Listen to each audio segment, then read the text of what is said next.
hope you enjoy the story. Let's begin.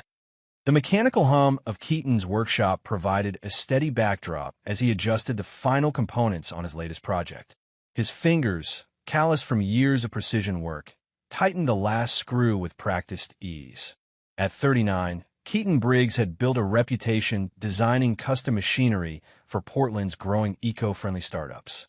The work suited him: methodical, precise, requiring an eye for detail that most people missed. His phone buzzed.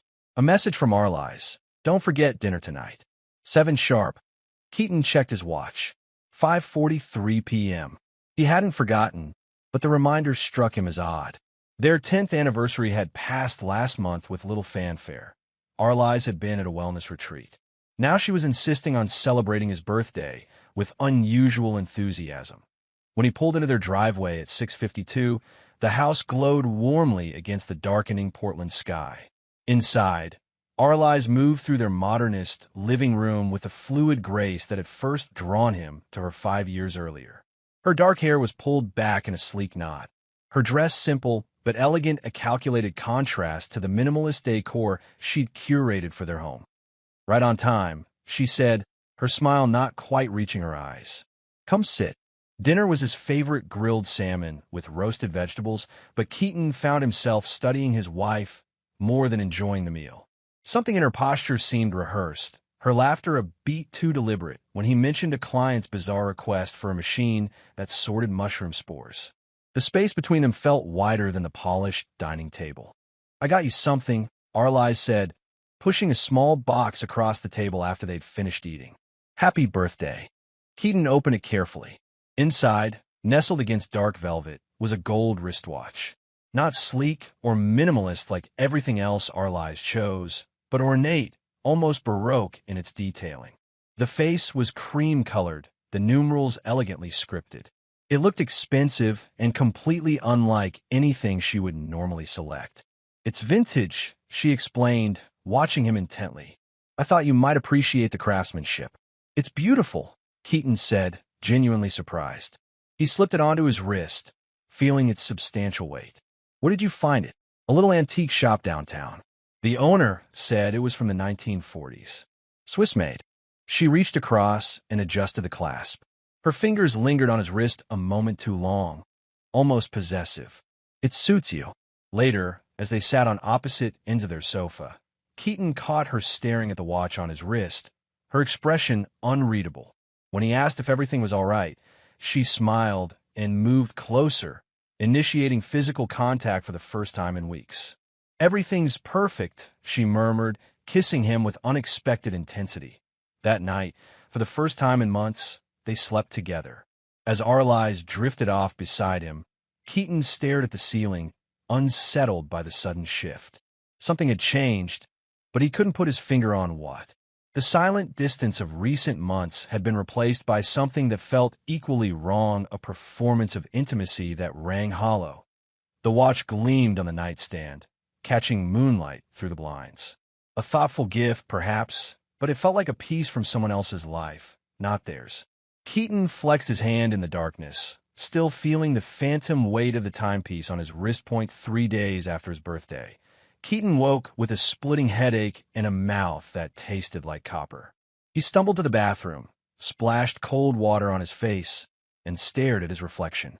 Dark circles shadowed his eyes, and his normally alert gaze seemed dulled. "You look terrible," Arlize said from the doorway, her tone hovering between concern and observation. "Just tired," Keaton replied, though he couldn't remember the last time a full night's sleep had left him feeling this drained. That be why the afternoon, his concentration had frayed completely. Twice he'd made calculation errors that would have been disastrous if he hadn't caught them during testing.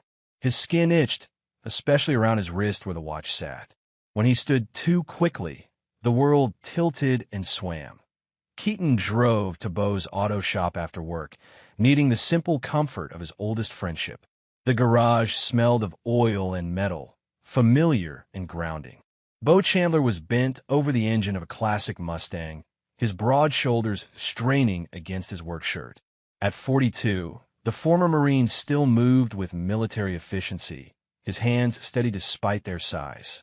"You look like warmed over hell," Bo said when he spotted Keaton, wiping grease from his hands with a rag. "Our lies finally drive you to drink." "Think I'm coming down with something," Keaton admitted, leaning against a workbench. He rubbed his temples, trying to clear the fog that had settled over his thoughts.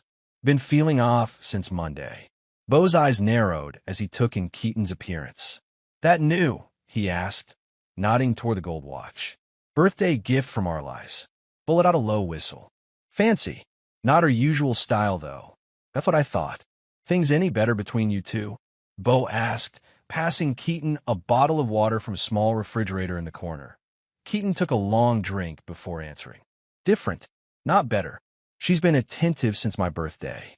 But it feels wrong somehow." "Wrong how?" "Like she's playing a part."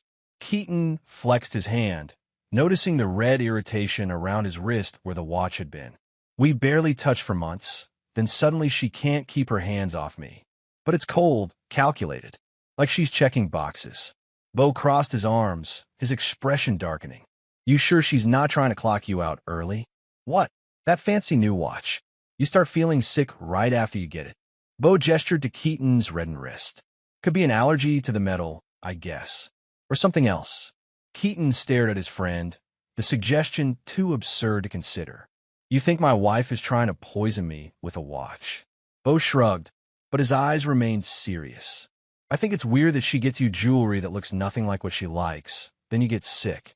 And I think it's convenient that she's suddenly acting like wife of the year when you're feeling too weak to question it." The headache pulsed behind Keaton's eyes. "That's paranoid, even for you." "Maybe." Bo took a step closer, lowering his voice. "But I've seen how she looks at you when she thinks no one's watching. Not like a woman in love, Keaton. Like someone calculating profit margins." On the drive home, Keaton couldn't shake Bo's words. The watch felt heavy on his wrist, its ticking suddenly intrusive. By the time he reached their house, his hands were shaking and sweat beaded his forehead despite the cool evening. Arlize was working on her laptop at the kitchen island, her face bathed in blue screen light. "You're late," she said without looking up. "Stop by Bo's shop." Keaton opened a refrigerator, more to cool his flushed face than from hunger. "Lost track of time. How is your pet Jarhead?" Her fingers continued their steady rhythm on the keyboard. "Don't call him that." The irritation in his voice was sharper than he intended. Keaton took a breath, steadying himself. "Bo's fine. Busy with the shop." Arlize finally looked up, her gaze clinical as it swept over him. "You don't look well." Her eyes fixed on the watch, a flash of something disappointment, crossing her features before she smiled. "How thoughtful. Feeling any better today?" "Much better," Keaton lied, feeling the headache that had become his constant companion throb behind his eyes. Must have been a bug. That night, after Arlize fell asleep, Keaton sat in his car in the driveway and accessed the data from her laptop. What he found turned his blood to ice, that a string of messages between Arlize and someone named Laz Fenwick dated back 3 months. The earliest were innocuous discussions about a wellness retreat, spiritual growth, unlocking potential. By the second month, they'd turned personal. "Laz, how's the engineer? Still buried in his machines?" "Arlize, as always. He doesn't notice anything beyond his projects. Sometimes I wonder if he'd notice if I disappeared." "Laz, maybe it's time to find out." The most recent messages were explicit in their intentions, if carefully coded. "Laz, once you're free of the chain, we can start fresh. The retreat in Bali is waiting. Arlize, soon. The clock is ticking. Laz, how's our friend doing with his new timepiece?" Arlize, showing all the expected symptoms. "He thinks it's stress or a virus." It's almost sad how trusting he is. Keaton closed the laptop, his hands shaking with rage rather than toxicity. The betrayal was total, not just an affair, but a calculated murder plot. In their bed, Arlize was sleeping peacefully, dreaming perhaps of a life she'd have once he was gone. His phone buzzed with a text from Bo.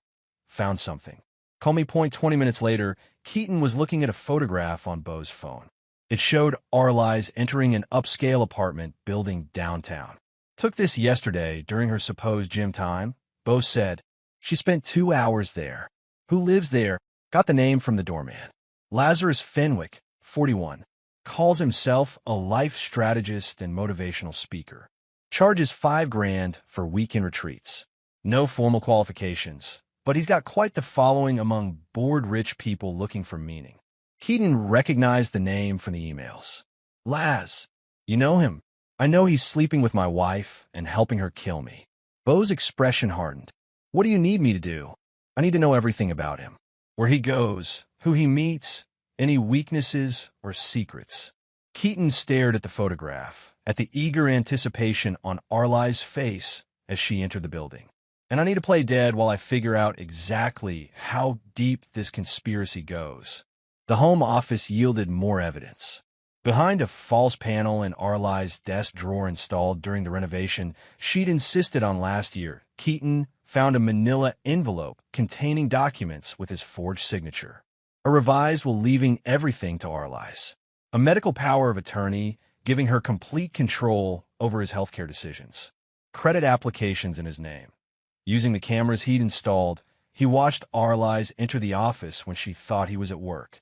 She made phone calls in hushed tones, checked accounts he didn't know existed, and once practiced forging his signature on blank sheets that she later shredded. The pieces fit together with horrifying clarity. The poison watch was killing him slowly.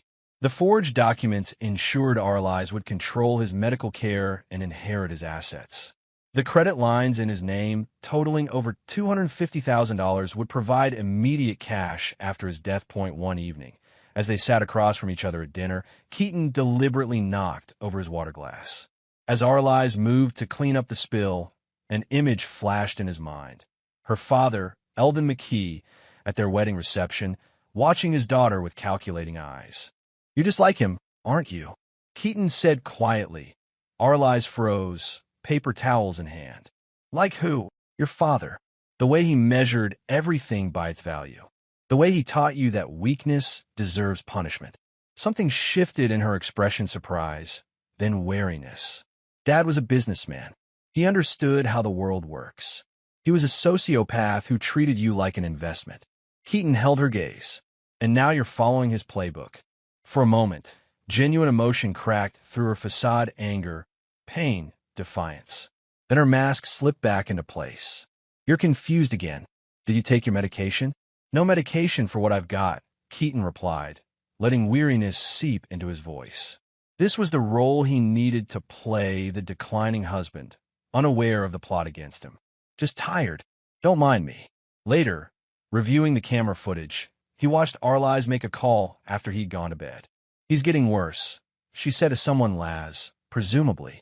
"Paranoid, bringing on my father. But he's still going to work." A pause. "No, I don't think he suspects anything. He trusts me completely." Another pause, followed by a cold laugh. "That's always been his weakness." The next afternoon, Keaton met Beau at a diner 20 miles outside Portland. Beau's sister Lita was with him, a sharp-featured woman in her early 30s with the same watchful eyes as her brother. "Lita attends bar at the Undercut," Beau explained. "It's all the gossip. Figured she might be useful." "I remember you," Lita said, studying Keaton. "Beau's friend who married the Ice Queen. She came into my bar once with her yoga friends. Treated me like the help, even though we'd met at your wedding." "That sounds like Arli's," Keaton agreed. "She's still with that Fenwick creep?" Lita asked, sipping her coffee. "He used to bring different women into my bar every month. Always the same type: wealthy, bored, married. He'd feed them lines about spiritual connection and breaking free of material constraints. Then he'd have them buying him drinks and hanging on every word." Keaton leaned forward. "What else do you know about him?" "He's a fraud.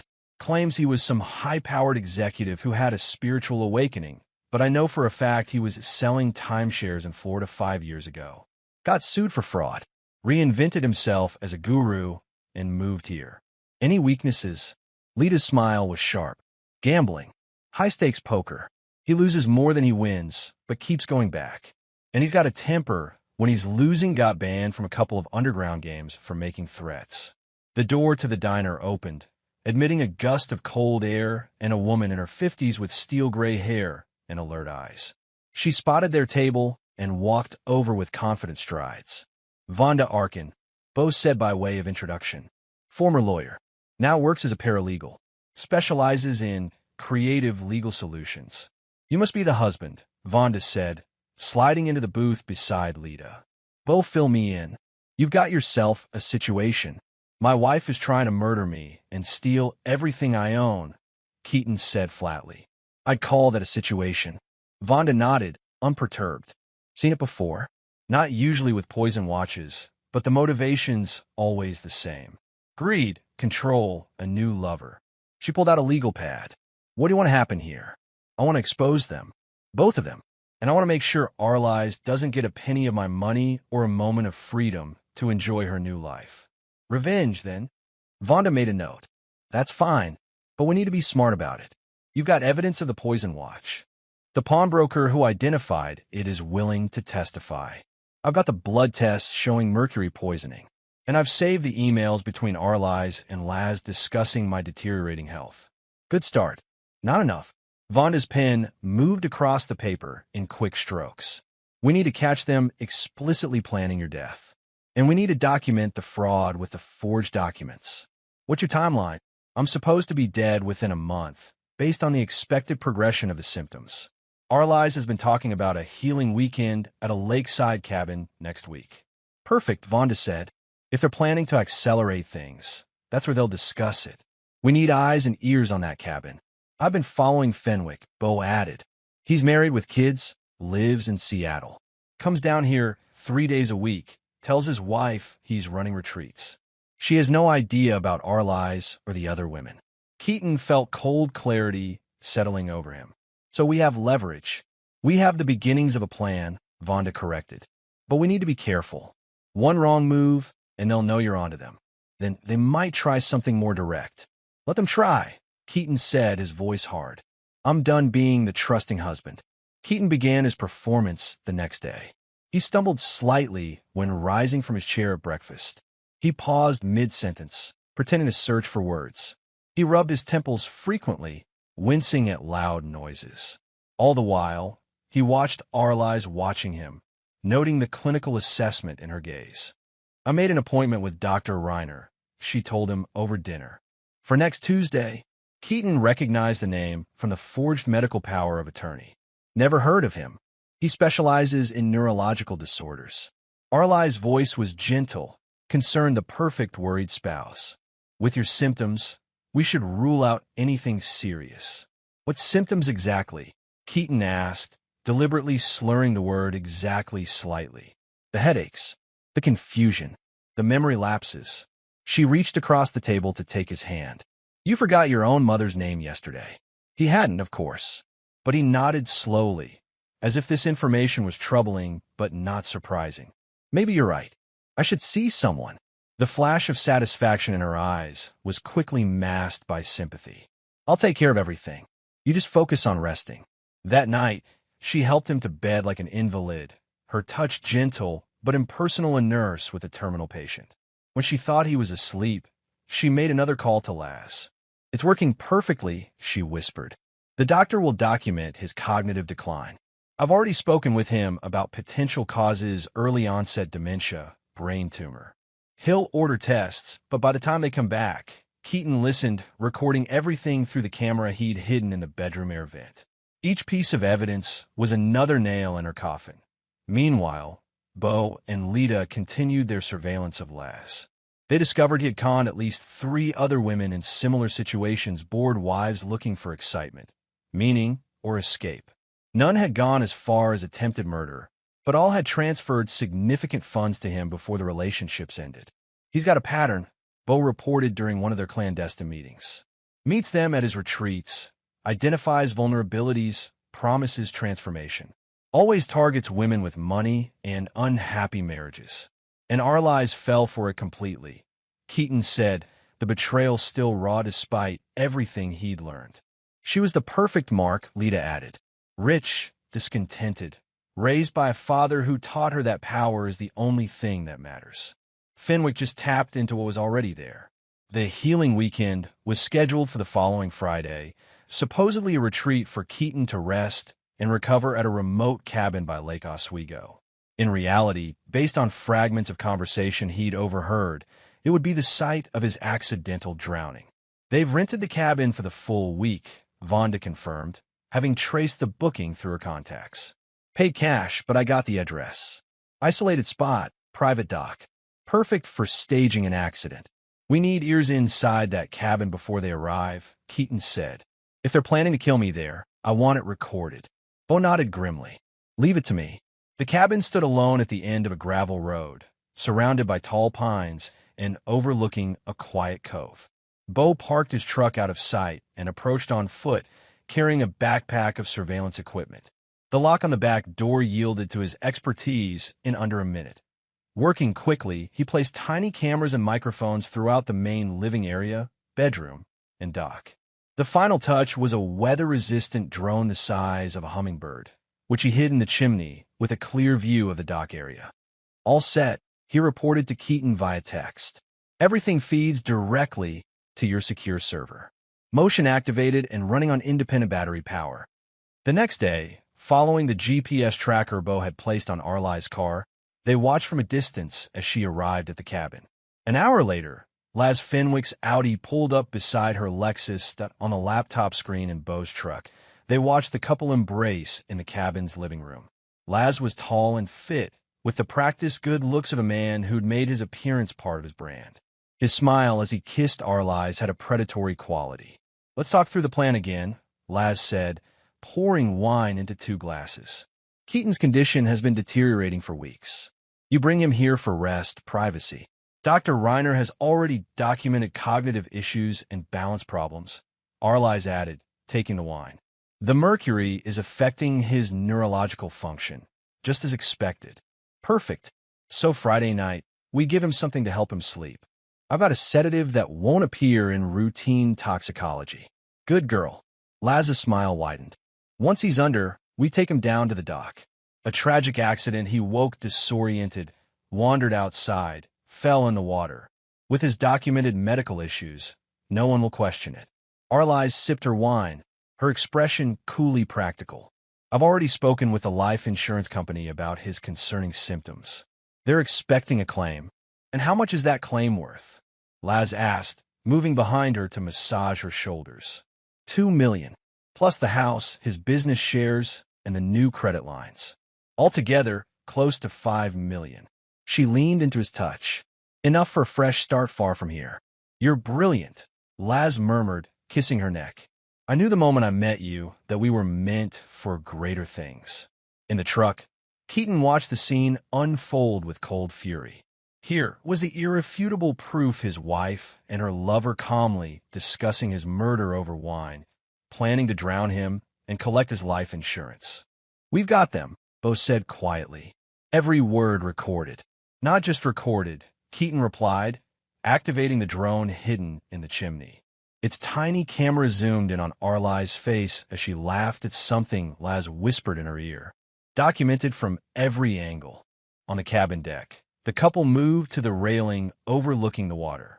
Laz gestured to the dock below, demonstrating how they would carry Keaton's unconscious body. The drone captured every detail: their expressions, their gestures, their casual discussion of murder. It has to look like an accident, Arlai insisted. No bruises, no signs of struggle. Trust me, Laz said, pulling her close. By this time next week, you'll be a grieving widow with a fortune, and I'll be the supportive friend helping you through your loss. 6 months of proper mourning. Then we disappear together. Keaton had seen enough. He closed the laptop, the evidence safely backed up to multiple secure locations. Time for phase 2, he said to Bo, his voice steady despite the rage coursing through him. Let's introduce Mr. Fenwick to the consequences of his actions.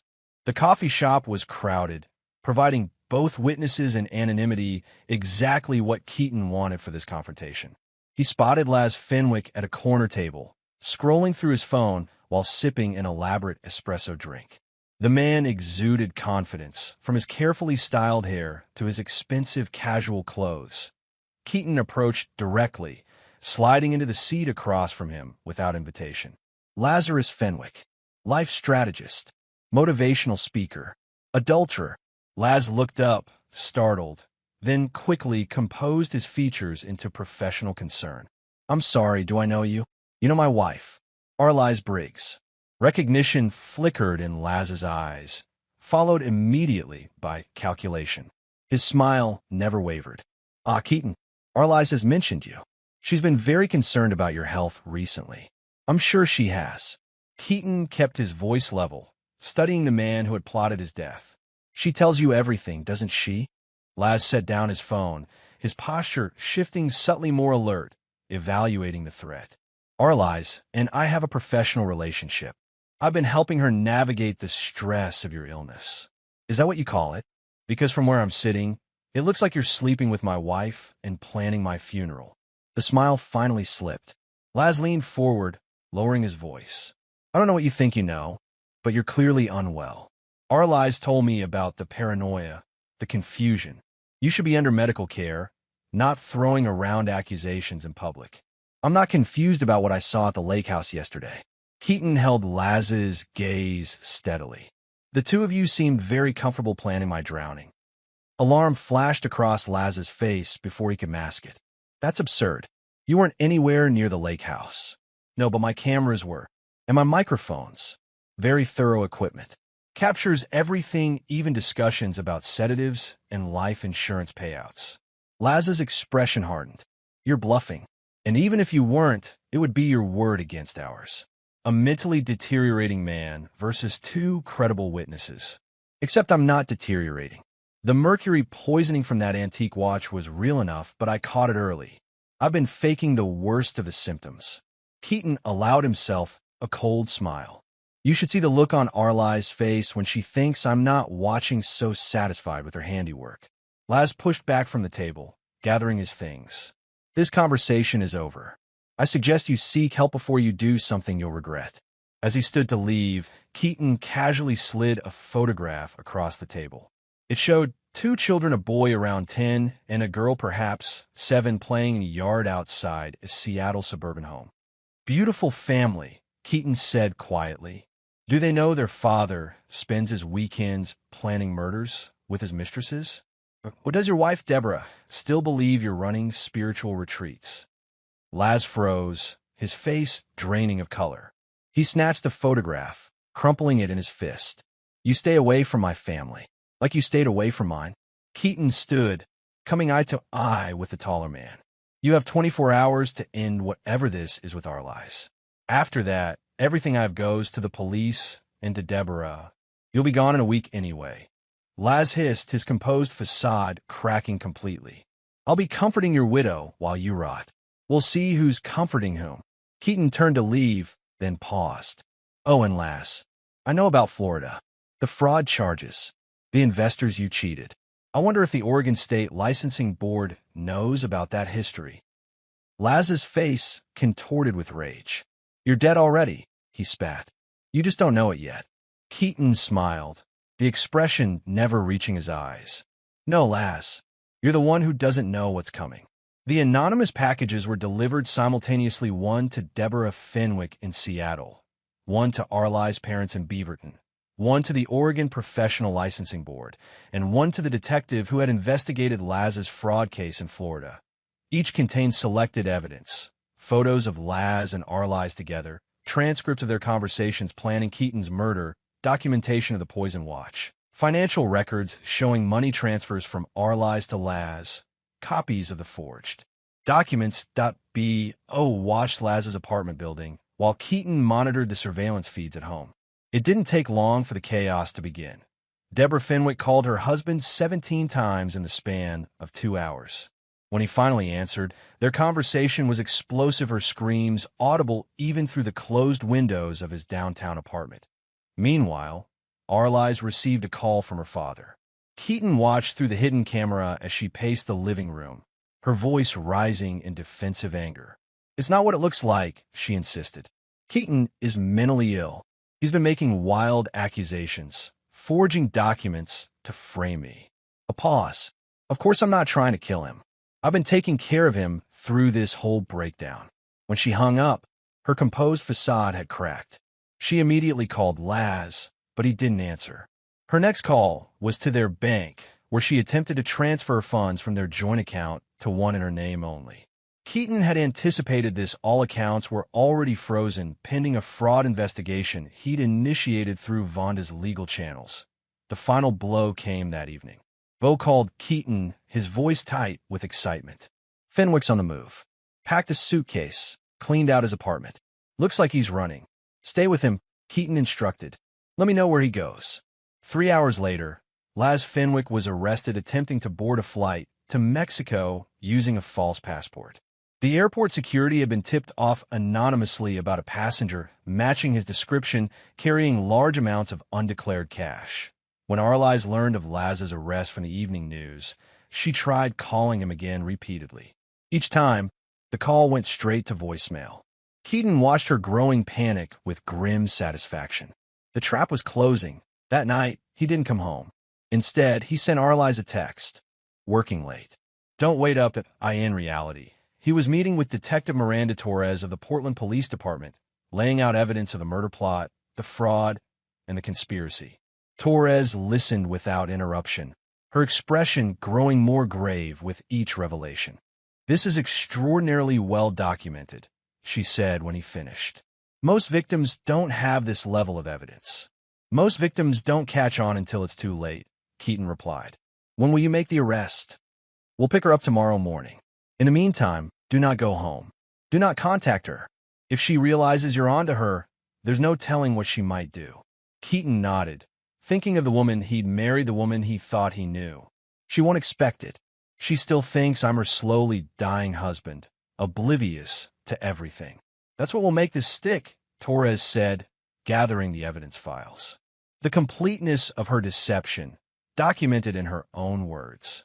As he left the police station, Keaton felt no triumph, only a hollow certainty that justice was coming. Arlize returned from her morning run to find the house eerily quiet. Keaton's car was gone from the garage. His workspace in the basement was untouched from the day before. Calling his office yielded nothing. He hadn't come in today. She moved through the house. A sense of wrongness grew. Something had changed. Drawers that should have been locked were open. Papers on her desk had been disturbed. The hidden panel in her office where she kept the forged documents stood slightly ajar. Panic rose in her throat. She rushed to check the secret compartment, finding it empty. The forged will, the power of attorney, the fraudulent credit applications all gone. Her phone rang, startling her. Laz's name appeared on the screen, the first call from him since his arrest. She answered immediately. Where are you? What happened? She demanded. It's over, Arlize. His voice was flat, defeated. They know everything. Keaton knows everything. What are you talking about? Keaton is clueless. He can barely remember his own name. He's been playing you, Laz said bitterly. The confusion, the memory problems, all an act. He's known about the watch, about us, about the plan at the lake. He's been recording everything. That's impossible, she whispered, but even as she said it, pieces began falling into place. Keaton's convenient absences, his occasional sharp moments of clarity amid the confusion, the questions about her father that seemed too pointed to be coincidental. They've frozen my accounts, Laz continued. They're talking about attempted murder charges. 20 years minimum. I'm cooperating, Arlize. It's the only way to reduce the sentence. You're lying, she hissed. This is some kind of trick. Check your laptop, he said wearily. He left something for you. The call ended. Arlize stood frozen for a moment, then rushed to her laptop. A flash drive she didn't recognize was plugged into the USB port. With trembling fingers, she opened it. The screen filled with images herself and Laz at the lake house, planning Keaton's drowning. The poison watch being examined by a man she didn't recognize. Bank statements showing transfers to offshore accounts in her name. The forged documents spread out on an evidence table at what appeared to be a police station. That a video began playing, Keaton looking directly into the camera, his eyes clear and cold. By now you've realized your plan has failed, he said, his voice steady. The mercury poisoning was real, but not as effective as you hoped. I've been documenting your betrayal for weeks. Every conversation, every forgery, every transfer of funds. The police have it all. Arlize slammed the laptop shut, her breathing ragged. She had to leave now, before they came for her. She rushed to the bedroom, pulling out a suitcase, throwing in clothes haphazardly. Her credit cards were declined at the ATM. Her passport was missing from its hiding place. When she tried to call her private banker, the account had been flagged for fraud investigation. The doorbell rang, followed by an authoritative knock. Through the front window, she could see 2 police cars in the driveway, officers approaching the house. Trapped, Arlize sank onto the sofa, her mind racing through scenarios, excuses, explanations. None would work. The evidence was too complete. The police entered with a warrant, Detective Torres in the lead. Arlize composed her features into confused innocence. What's happening? Has something happened to my husband? Arlize Briggs, Torres said formally. You're under arrest for attempted murder, fraud, identity theft, and conspiracy. You have the right to remain silent. The words washed over her as the handcuffs closed around her wrists.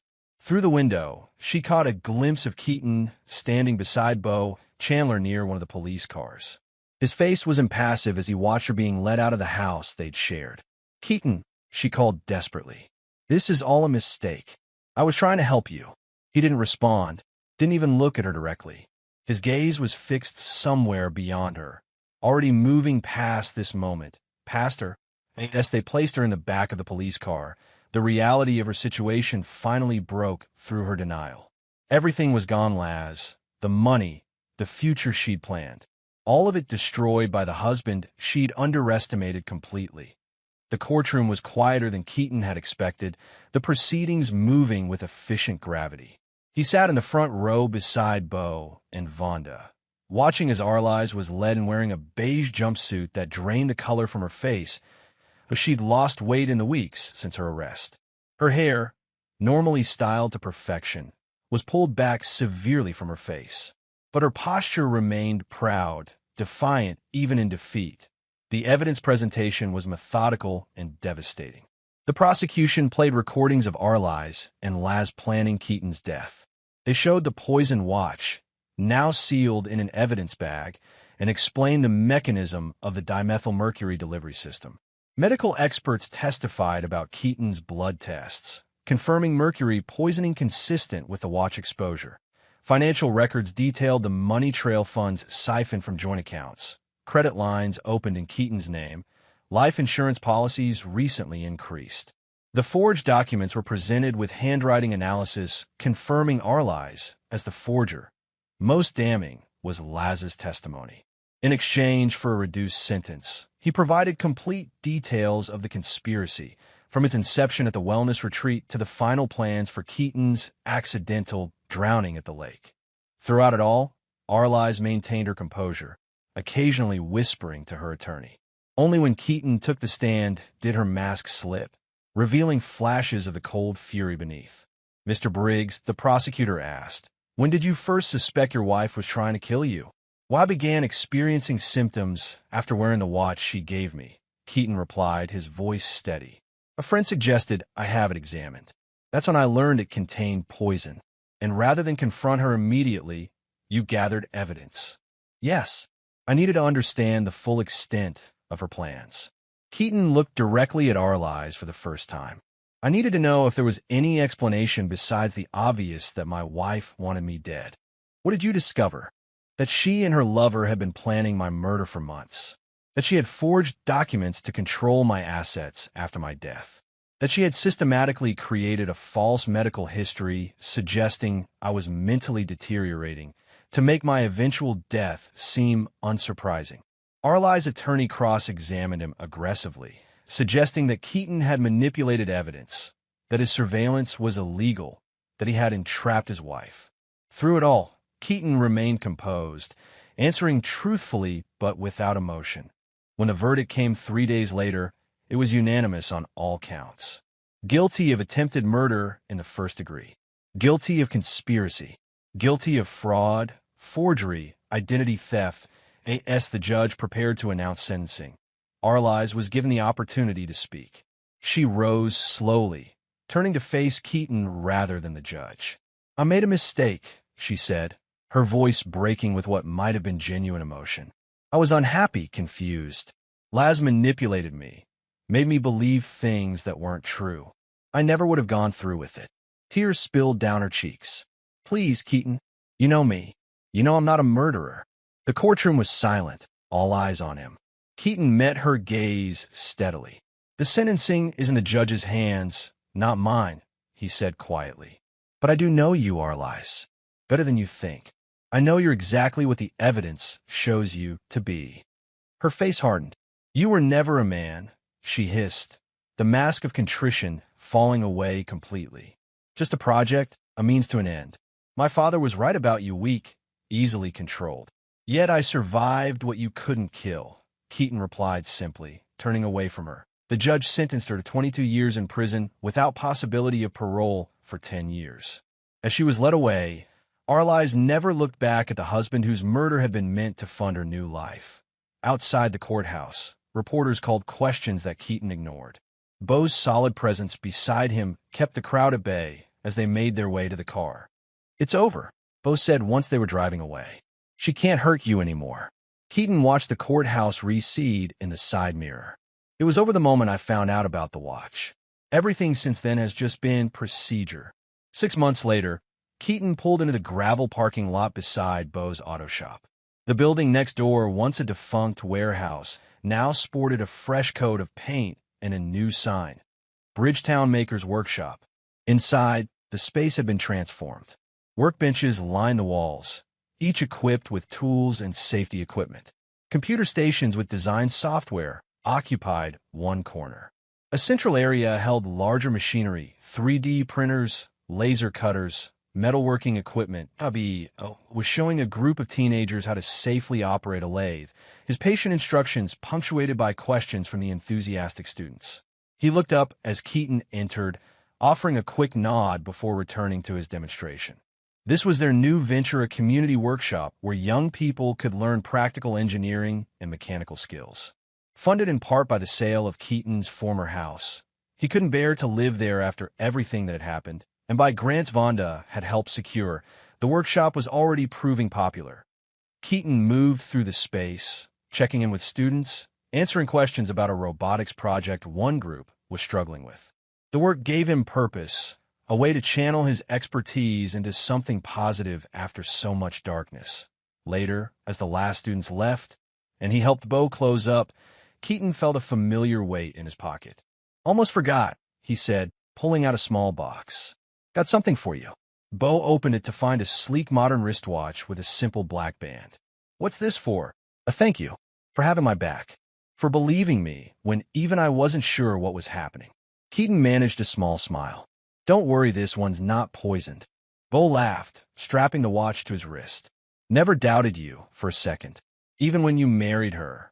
You did, actually. Said she was too polished, too perfect, and I was right." Beau's expression sobered. "You doing okay? Really?" Keaton considered the question. The trial had made headlines, turning his private betrayal into public spectacle. The pity in people's eyes when they recognized him was almost worse than the notoriety. But he was sleeping again. The mercury finally cleared from his system. The nightmares were less frequent. "I'm getting there," he said truthfully, one day at a time. After saying goodbye to Beau, Keaton drove to the Willamette River. He parked near a pedestrian bridge and walked out to the middle, gazing down at the dark water flowing beneath. The spring evening was cool, but not cold, the setting sun painting the river with gold and orange. From his pocket, he withdrew the duplicate poison watch Harlan had helped him create for the trial, identical to the original that was now secured in police evidence. He held it in his palm, feeling its weight one last time. The watch had been meant to end his life. Instead, it had revealed the truth and set him free from a marriage built on lies. In a strange way, he owed it a debt. With a decisive motion, Keaton tossed the watch into the river. It disappeared beneath the surface with barely a splash. Carried away by the current toward the distant sea, he remained on the bridge a moment longer, watching the water flow beneath him, the same water where Arlies had planned to drown him. Then he turned and walked back towards solid ground, his steps lighter than they had been in months. The future stretched before him, uncertain but his own, not poisoned by betrayal, not measured in borrowed time, but open to possibilities he was only beginning to imagine.